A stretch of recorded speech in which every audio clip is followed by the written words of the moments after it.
السلام عليكم ورحمة من الله تعالى وبركاته، مشاهدينا متابعينا قناة أخبار الكرة اليمنية. في هذا الفيديو سوف نشارك معكم مجموعة المنتخب اليمني للشباب في بطولة اتحاد غربي آسيا في نسختها الرابعة 2024 المقامة في السعودية.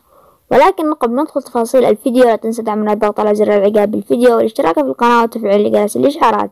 أوقات القرعة اليوم الثلاثاء الموافق 18 من شهر يونيو 2024. منتخبنا الوطني للشباب في المجموعة الأولى بجانب كل من منتخب السعودية المستضيف ومنتخب الكويت ومنتخب عمان.